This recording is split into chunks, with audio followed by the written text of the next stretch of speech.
करण्यासाठी अधिकारी आहेत. अधिकाऱ्यांसाठी समज नाहीये.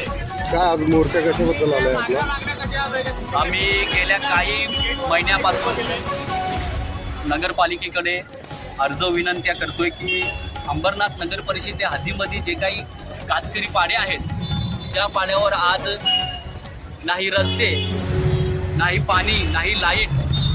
आजही ते पाडे असे जंगलात असताना दिसतात. चंदनवाडी झाली, मोरुली पाडा झाला, वडाची वाडी झाली, या पाड्यांच्या बाजूला जंगल आहे.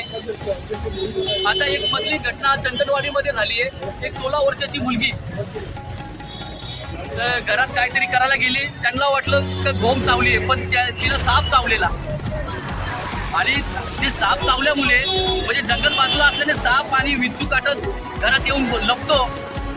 ती मुलगी मृत्यू झाली आहे. याचं उत्तर कोणी द्यावं किंवा याची दाद कोणाकडे मागावी आम्ही? म्हणजे कातकरी वस्त्या ज्या आहेत त्या आज नगरपालिका स्थापन होण्याच्या आधीपासून या ठिकाणी वास्तव्य करत आहेत, तरी त्या आज जैसे तैसे परिस्थिती आहे. म्हणजे आम्ही कातकरी म्हणून आम्ही माणसं आहोत का जनावर आहोत, हा भेद आज नगरपालिका आम्हाला दाखवून देते. आम्ही अध्यक्ष महिला, आम्ही बाया मिळून आम्ही एक दिवशी नगरपालिकेमध्ये आलो. आमचे प्रश्न घेऊन का बाबा आम्हाला रस्ता नाहीये, काही सुविधा मिळत नाहीये. तर आम्हाला नगरपालिकेच्या गेटवरनं ते काही अधिकारी तिथे बसलेले असतात. ते बोलतात तुम्ही इथं कशाला आलेत, काय तुमचं काम आहे, इथं कोण नाही, तुमचं काम होणार नाही असं सांगून आम्हाला तिथून त्यांनी बाहेर काढून दिलं. म्हणजे मग आम्ही जायचं कुठे?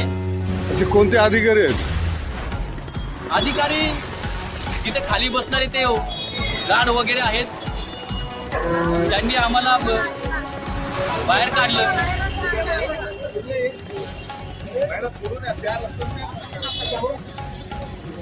त्या जर पूर्ण झाल्या नाहीत तर हा फक्त आम्ही एक सॅम्पल म्हणून या ठिकाणी आलोय. आज मुरबाड, शहापूर, भिवंडी, अंबरनाथ, कल्याण या ठिकाणचे सर्व जिल्ह्याचे लोक जर आले तर आम्ही अधिकाऱ्यांना पलुके करून सोडू. त्यामुळे त्यांनी आमच्या ज्या काही मागण्या आहेत, आज आदिवासी भागांनी आदिवासी डिपार्टमेंटनी यांना पत्रव्यवहार केला आहे की अंबरनाथ नगर परिषदेमध्ये राहणारे जे कातकरी लोक आहेत यांना शबरी आवास योजनेतून घरकुल द्यायचं आहे. तर तिकडचे पत्र येऊन